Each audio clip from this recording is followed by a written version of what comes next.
Hey guys, Mike Hartman.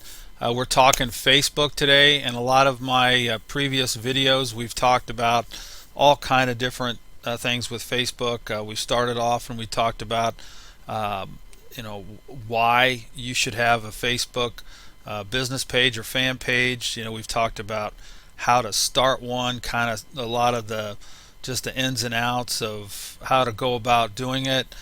We've talked about how to get likes to your page. We've talked about how to create custom tabs for your page, and today I want to talk a little bit about posting and some of the things that you should do when you're out there actively working your fan page, and just some tips. And I ran across this article from Constant Contact, which is an auto responding service, which is a very good service, and they have a great blog post about creating better content for your Facebook page. So I wanted to do a shout out for this blog post. I thought it was excellent, and they give you 4 tips, and I'm going to go ahead and expand that to 10 tips for you today to help you get started. So let's get right to it.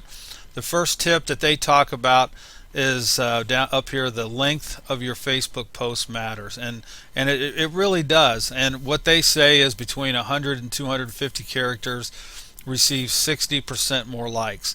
And if and it's true. And if you think about it, take a look at your own habits on Facebook when you're browsing your newsfeed. You just log on, and you're skimming through your news feed and see what's out there. You're more likely to read those posts that are between 100 and 250 characters long, because you're on Facebook to socialize. You're on Facebook to just kind of see what your friends are posting. Most of the time, you're really not on Facebook to read a 3-page post. I mean, you're just not. So if you get to those posts that just go on and on and on, and then you see those little see more, that see more tab where you have to click to see the rest of the post. Well, unless that first part of that post is really really good, most of the time, the high percentage of the time, most of the people are going to be just skimming right through that. They're not even going to read it. They're not going to click that see more tab, and they're just going to go on. So a good tip: keep your post 100 to 250 characters, and you're going to get more people reading it. Tip 2: the type of post that you publish matters. So for example, when you first start out on Facebook, a lot of times you're just going to write text posts, or talk about your business or whatnot, and you have to mix it up a little bit. As you can see right here, pictures are a big deal with Facebook. I mean, just again, go back to your own history. If you see, if you log onto your Facebook page and you see a nice picture, whether it be a friend of yours doing something, or motivational quote or something, first off, it's going to pop out on your page. You're going to see it much quicker than you see a text post. So it's going to be eye-catching. Your eyes are immediately going to be focused on the image, and then you're going to read or look at that image, and it's going to get more likes. It's going to get more comments. So mix it up a little bit. Don't just use text posts in your timeline or on your page. Use images, and use it to your advantage. So that's tip number 2. Let me move down here. Tip number 3. This is a really important one, and that's tell your fans what you want them to do. Now, the reason that's important, I mean, it's just kind of like a sales technique. You want to just tell people. You don't want to leave it up to their imaginations or hope that they do it. If you write a post and you're looking for that post to get a lot of likes, tell them to like the page or to like the post. Don't just hope that they do it.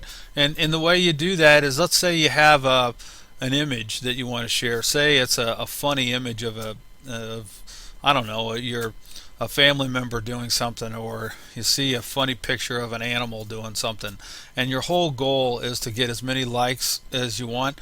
Well, post that image with a text caption to say, hey, if you like this picture, please click the like button. Or if you're looking to get a lot of shares, say, if you like this picture, please share it. I mean, as you can see from the the screen here, if you ask people to do what you want them to do, you're going to have a lot more success than just leaving it up for chance. So tell them. So tell them exactly what you want to do. Number 4, have conversations with your friends, and this is important. If somebody is commenting on your page for a post, then you want to acknowledge that. If John Doe says, "Hey, I really agree with your post, good post," then you want to go in and you want to like that, and you want to respond to John Doe and say, "Hey, thanks for getting back with me."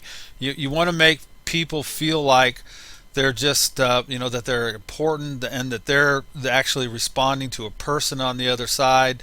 And the more conversation you have with your fans, the better likelihood is that they're going to come back to your page and keep the conversation going. So these are great tips that Constant Contact listed. Now here's a really cool bonus tip that I really like that they've included on their page. Now, when your fan page, a lot of times other people will make comments and it will go to other person's comment section. So if you get a post from somebody, from one of your fans, that's complimenting you on something, you can turn around and you can put that post on the timeline so everybody can see it. And all you got to do is, here's the post that they have, that, "Hey, we love this article." So what you want to do is just hover, like they say, hover over the right hand side and then click allow on page, and now everybody can see that. And it's a really cool way of letting people know, hey, that your page is popular and that other people are liking it. So that's a great bonus tip. So let's continue on with some things that I've come up with, just some tips to help you get started. On your Facebook fan page, here's number 5. You have a program in there called Insights. You want to take advantage of that. You want to go into it. As we talked about before, the news feed on your Facebook page goes very fast. And let's face it, if I post something at 8 o'clock in the morning and you don't log into your Facebook page until 5 o'clock that night, odds are you're not going to be scrolling down that page far enough to see my 8 a.m. post.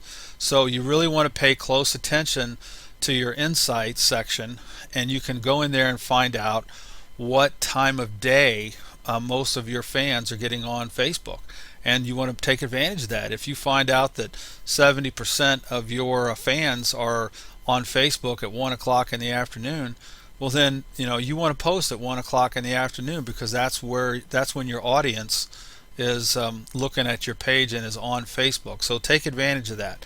Number 6, and this is kind of a pet peeve of mine, but when you're starting with Facebook, I have a personal page and you have a business page, and you need to keep them separate. So the last thing you want to do is bug your family and friends with your business opportunity. So on your personal page, keep things personal. Don't be blasting your business opportunities on your personal page. You have a business page for that. That's where it belongs. So keep the two separate. Number 7, and that is that this kind of goes along with the type of post that you have, and having a good conversation with your fans.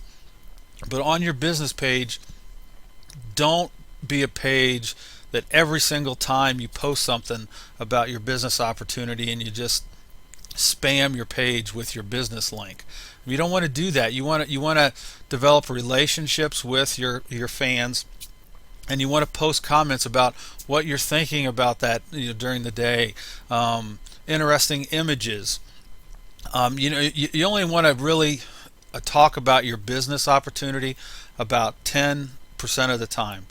You want to develop a relationship with your fans, and then don't overwhelm them with spam business links to click, because you're not going to get anybody that way. So you're not going to get leads, you're not going to get customers. So you want to mix it up and don't overwhelm people with your business links.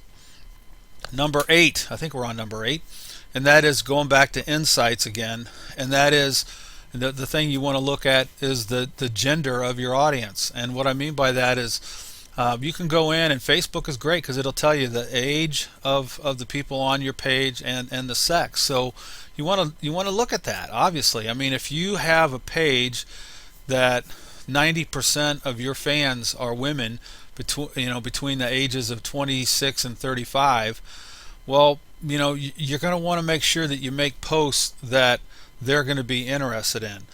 Don't make posts on your page that are geared toward 18-year-old males, because they're not going to be of interest. So really, take a look at that insights section of your page. Know your audience, know the age of your audience, know the sex of your audience, and put posts on your page that are going to be interesting to the majority of the people that are fans on your page. Number 9, here's a really cool one. You can go on Facebook and do searches for basically like and comment groups. So a great way to get started is to find one of these groups and join them, and then basically what happens is that you're going to have 10-20 people that you're going to go to their page on a daily basis and like their posts and comment on their posts, and they're going to do the same for you, and that's going to help you get exposure with your posts, and it's really a great way to meet new friends and to get started and to kind of get things rolling in the right direction, and they're all over the place. Number 10 ideas as far as posts are concerned is to ask a question. So ask your audience a question on your posts. For example, let's say you're going to grill out this weekend. Just ask something really silly and simple. Hey, just post, I'm grilling out Saturday afternoon. What's your suggestions for good recipes for the grill? And you'd be surprised the number of people that has nothing to do with your business, but it helps with engagement. It helps get people involved to let you know that they're talking to a real person. And people will respond to that. And the more comments and likes you get, the better your page is going to do, the more likes you're going to get, and the more customers you're going to ultimately find. So hopefully this is just a quick little video, 10 tips on things you want to do to get started with your posts and some ideas. If you have any more questions, certainly get with me, and we'll try to help you out. Thanks.